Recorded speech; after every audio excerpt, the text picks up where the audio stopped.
Hi, welcome to the Counterpress. It's another edition of the authentic sports conversation here on my channel. My name is Fiifi-Manfred and this is the Counterpress. Please, like we always do, if you've not subscribed, if you've not liked, if you've not shared, kindly do so. Kindly do press the notification sign, do subscribe kindly, and then of course do turn on the notification so that anytime I post a video, you are first to get it. So let's delve into it. There are three main things on the agenda. First of all, Frank James Lampard has been officially Chelsea manager. I think he's the best man for Chelsea now. The key word is now. Also, Kylian Mbappe has hit one at Paris Saint-Germain. I'll give you a quick explainer on that. And finally, today is a big Friday. There are big games in there, and for my Panthers out there, I want you to win some games. And then, of course, tomorrow, the Arsenal game and the likes will be going on. I love this Arsenal jersey, actually, although I'm a Chelsea fan. So let's get into it. Officially, Frank James Lampard has been named interim manager at Chelsea Football Club until the end of the season. And I've always said that he was the best man for the job. So let's start it like this. There is a difference between the football head coach and then the football manager, especially at the highest level of high performance football, like in the English Premier League and like in a club like Chelsea Football Club. Graham Potter failed at that. Chelsea at a club at a point where Todd Boehly and then the co-owners failed at connecting with the fans, especially when Roman Abramovich was such a huge fan favorite at Chelsea Football Club. They had failed with the appointment of Todd Boehly. The purchase of a lot of players in just January has caused a lot of upheaval among the Chelsea faithfuls, and then they think that it is time for them to get things right. Frank James Lampard is not coming to Chelsea to change the results. It's just about 11 games to go, 9 in the Premier League, just about 2 assured ones in the UEFA Champions League. Of course, you don't expect a game against Real Madrid to be an easy game for Chelsea, and then one that you could write off. So yes, his first game is going to be against Wolverhampton Wanderers. Then he'll go away to go and play Real Madrid. I'm sure Frank James Lampard will be excited about that.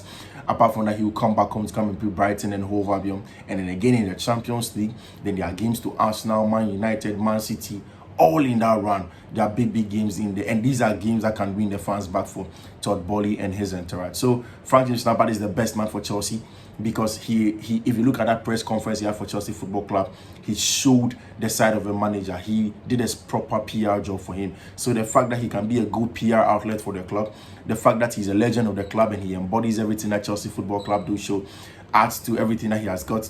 In his first term at Chelsea, it wasn't so bad. His first season was good. In about 84 games, he won 44. He lost about 25 and lost and drew the rest, which is not bad at all for a rookie manager in the English Premier League at the time. He promoted Chelsea and led Chelsea at a tough time. Mind you, these are tough times for Chelsea.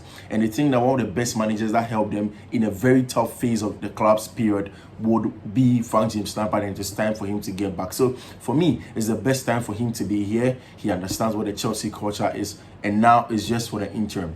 If you listen to his press conference again, he said it's right there clearly that he doesn't look beyond the season. At the summer he's out. It's just for the club to get the best manager, because again, Todd Boehly and his entourage, Vivell, Joe Stewart, Joe Schultz and the likes don't want to get it right again. So for me, Frank James Lampard is the man for Chelsea Football Club as it stands now. Now, Kylian Mbappe, I mean, just yesterday he posted a message on Instagram, and I mean, I don't know why people are spinning it as a negative attitude on Kylian Mbappe. I think Paris Saint-Germain are doing a very, very wrong job.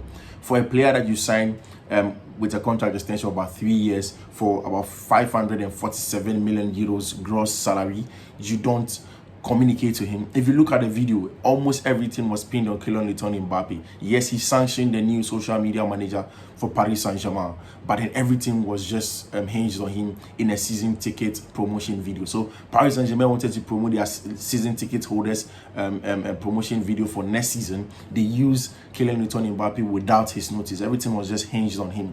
This is a player that has even literally gone against the FFA, the French Football Federation, about his image, right? And then seeing Paris Saint-Germain did that without communicating with him. Nobody should spin this against Kylian Mbappe.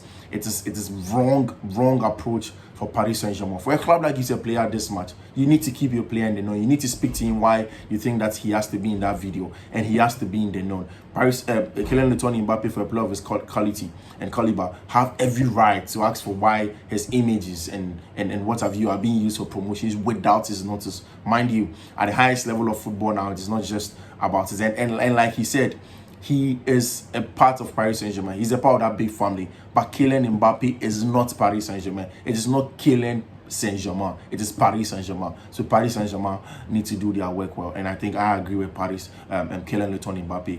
Paris Saint-Germain go. As it stands now, the video has been taken down by Paris Saint-Germain, but I'll show it to you next. And also, it is Friday, l'ambiance, but there are big games le terrain, all over Europe. l'atmosphère. So if you are a Panther, Le Parc des Princes, il englobe beaucoup de choses. And I'm giving you your best picks. C'est le 12e homme. Games or so. Quickly, C'est ce qui nous amène une First force of all, supplémentaire there is pour mener nos International batailles. Milan going away to Salernitana. You see, I don't trust International Milan. Even after that 1-1 draw against Juventus and all the brouhaha, Romelu Lukaku's red card and what have you, I don't think Simeone Inzaghi has been good enough in this second season for International Milan. I don't think he has really been the man that they wanted as it stands now. His team is a little bit lethargic. They don't play to that 10-8 or that 3-back with that expansive wing backs that you would want. Salernitana are fighting for their lives.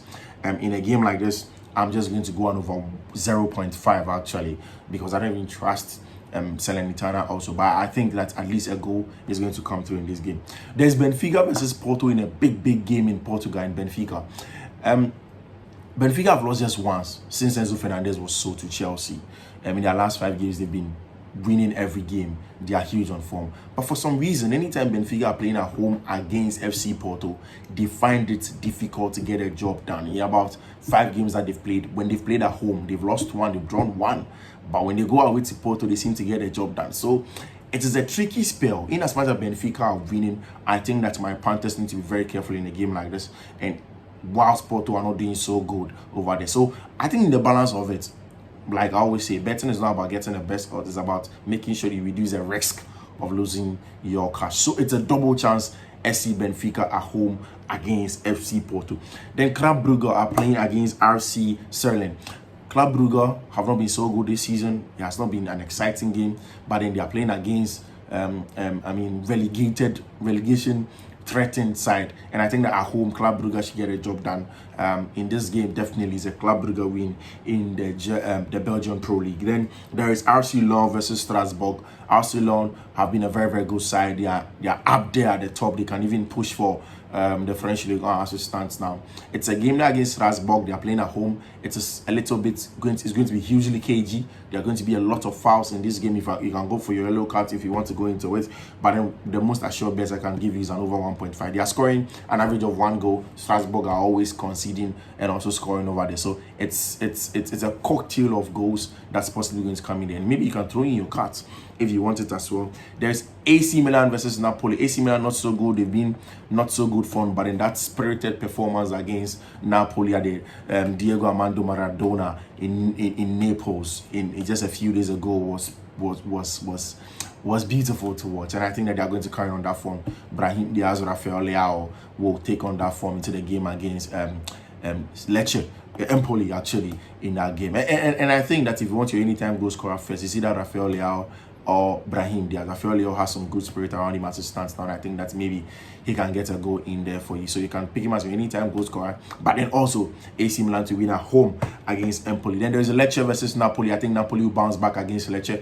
I think Napoli are a wounded lion. I think when they're going away to Lecce don't really have a lot more to play for this season. Napoli would want to cement their league win as it stands now and get a job done. So Napoli away win against Lecce, and then finally Sevilla versus Celta de Vigo. Sevilla score a lot when they play at home. I don't really trust them when they play at home against teams like Celta Vigo. Celta Vigo also do score a lot and concede. So all through it is an over 1.5. So guys, thank you very much for your time and everything. Please do well to subscribe, do well to turn on the notification button, and then kindly do share and like for me. Leave your comments in there. There is going to be a link to join the Fiifi-Manfred WhatsApp pages. There are about 5 of them. You can join them. We drop the group. They will have conversations about football, and the betting tips are going to be there. So thank you very much. Like, subscribe, and share. My name again, Fiifi-Manfred. This is the Counterpress. See ya.